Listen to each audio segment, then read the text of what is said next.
Hello and welcome to this edition of RealityChek Conversations. I'm Tanya Trivoni.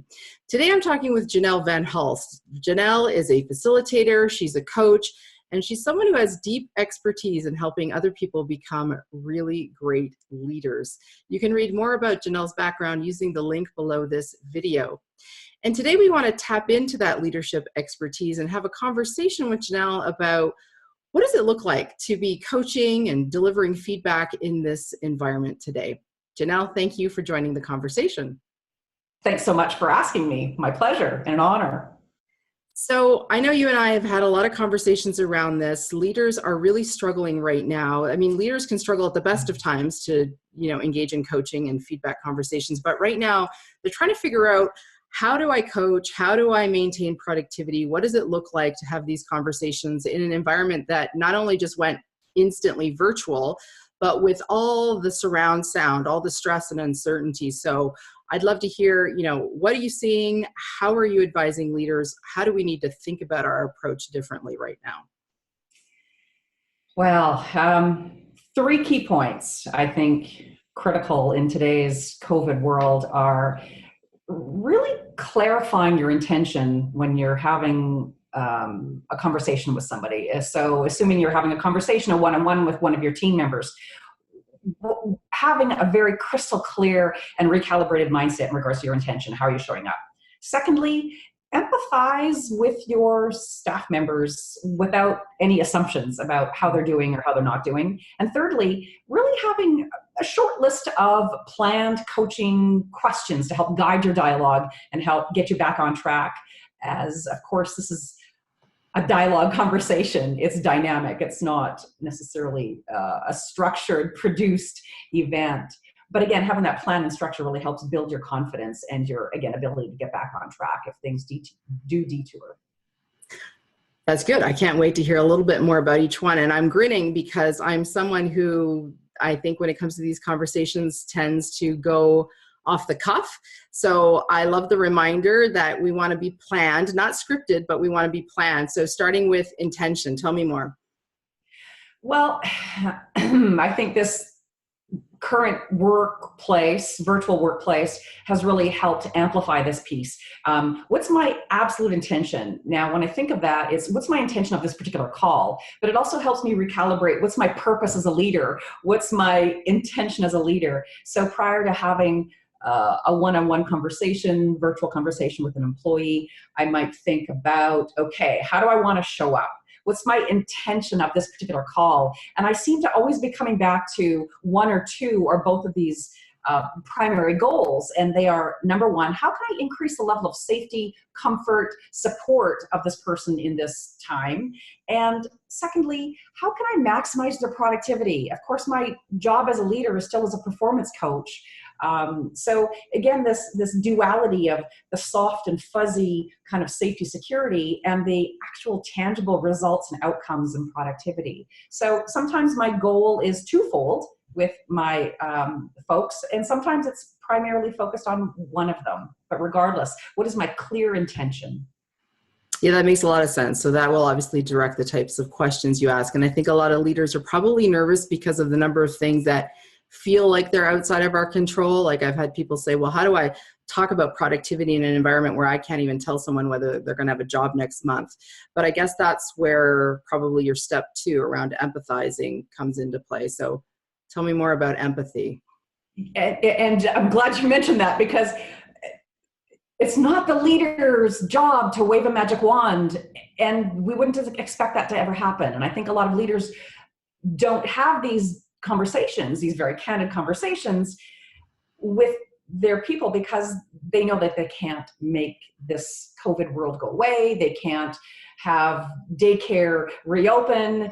They can't assure their employees that they're going to have a job next week. So relinquish yourself of that responsibility. It's not your responsibility. Your responsibility is to make people feel safe and secure as best as you can, to deal with the world as it is today. So this whole empathize without assumptions is being cognizant of who this person is that you're having the one-on-one conversation with. So I have some people who are very analytical, very task driven. And so my empathy with them is going to look very different than my empathy with some of my folks who I know are struggling with a lot of personal life challenges and issues, taking care of elderly parents. I have one colleague, unfortunately, that has lost both of his parents to COVID in the last month. So how I'm going to empathize with each of my team members is going to look and sound differently. But the key message here is empathize. So knowing what I know about this particular person, how can I be available and vulnerable, even though I don't necessarily feel comfortable being vulnerable with each and every person? I have to make myself available and vulnerable to them. So I might be recognizing things like, I can only imagine your primary concern this past month is just keeping it all together and maintaining some semblance of order and structure in your life when you've had some emotional trauma and horrific kinds of realities in your work world and your personal life world. Using these empathy statements just to acknowledge and recognize the person's reality, so that you can have difficult conversations, whether it be constructive feedback or whether it be, some of the other more pragmatic things that we have to get to. The first step is always to be empathetic with the person. If the person is a little bit more tangible, they tend to look as though they're keeping it all together. Again, empathizing is still important. They're still having challenges in their day-to-day life and world, reacting to this new world. So again, it might be, wow, this must be discombobulating for you to try to keep everything in control and keep your traction in regards to your work productivity. So again, empathy is going to be customized based on the individual that you're going to have a conversation with, but always important in these times of stress and uncertainty that we empathize first. Yeah, that makes a lot of sense. I mean, because if you don't, you're going to just sound completely tone deaf and you're going to fail to create any kind of safety for the conversation, to your point. Absolutely. So help us think about, what are some of the questions that we might ask? Do you have some specific coaching questions, for example, that may work best? Yeah. So again, step 1, clarity on my intentions. Step 2, empathize first. Step 3 is, okay, so how can we get some traction and help increase people's feelings of safety and productivity? Well, our coaching questions, some of which could take a couple of different avenues. So, pardon me, my first avenue might be, so tell me about a success that you've had in the past week. In other words, when have you found that you've, accomplished some things, or you felt productive, or you felt really good, you felt capable? I know that my ability, my cognitive ability, and my productivity has been incredibly variable in these past couple of months, 7 weeks. So I'm trying to get people to uncover and explore what makes you successful and what has been successful for you, and what were the conditions in place, what were the factors that helped contribute to that success, and asking those questions to then guide to, well, how could you create more of that? How could you manifest those factors and conditions so that you can get more traction and help, again, be purposeful in maximizing your productivity and that sense of accomplishment. So that avenue of what does success look like? How have you been productive? Tell me more about that. What did that feel like? How can you create more of it? The second avenue is, what about prioritizing your work? What are your priorities? How have those priorities changed? Like, did your priorities change in the past week? What is your thinking process that you're using to help clarify those priorities? Hey, could you share with me what your understanding is of the team's priorities and how they might have shifted in the past 6 or 7 weeks? Tell me more about that. So trying to get them thinking about how they prioritize and whether those priorities are clear. And again, that's a dynamic conversation, just as, what does success look like for you? Yeah, because the reality is that those priorities could have changed in the last 6 hours, let alone the last 6 weeks. So revisiting that question frequently is probably not a bad idea either. Right. So gaining clarity on what this person's priorities are as they see them, but also gaining clarity in regards to how they prioritize. What kind of methods and tools and thinking do they put into prioritization process? And then those two dialogues and conversations could lead to more enabling options, such as maybe they need to gain some help from you to reprioritize their priorities, maybe to take some work off of them, off their plate. Maybe it's going to lead down self-care. Maybe this person needs to better manage their own self-care and understanding, whether that's, you know, taking some time off or alone time or meditation time or whatever. And also maybe they need to better understand their hours of productivity, flex hours. I think that some people are finding that they're building shifts.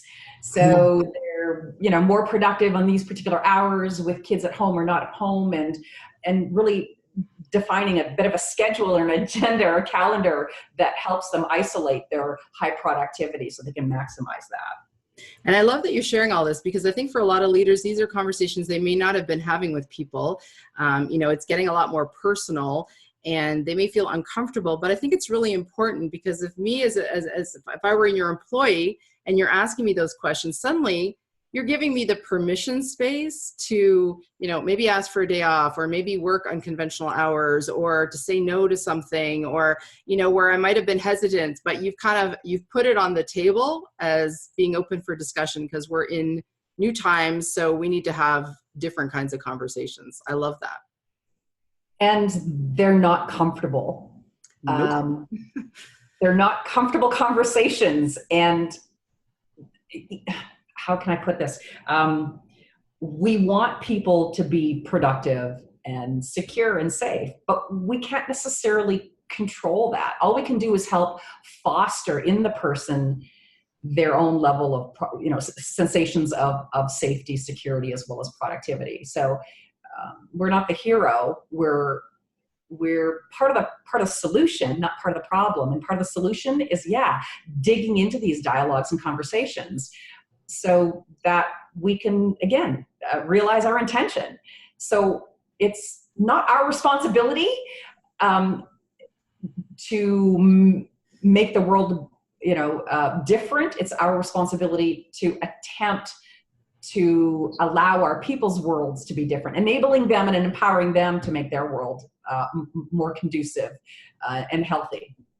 I love that. Yeah, we can't fix it all, but what I'm hearing from you is we can be really empathetic facilitators for change, for productivity, for understanding. So those are some really great strategies. I'd love to hear on a personal level, ask you a question to end this on an uplifting note. Is there something particularly positive, either that you've been grateful for, or something that you're taking away from this experience for yourself personally or professionally? It's forcing me to explore new and different things. So I'm learning new skills. I'm learning new software applications. I've taken up new hobbies, and I'm grateful for those new skills, experiences, interests, and opportunities to help grow my brain and create new neural maps and build my own resilience, because doing new and different things does just that. Well, we've certainly been forced to adapt and learn and grow. So thank you for sharing that. So thank you for sharing so openly and for sharing your expertise with us. Really appreciate it.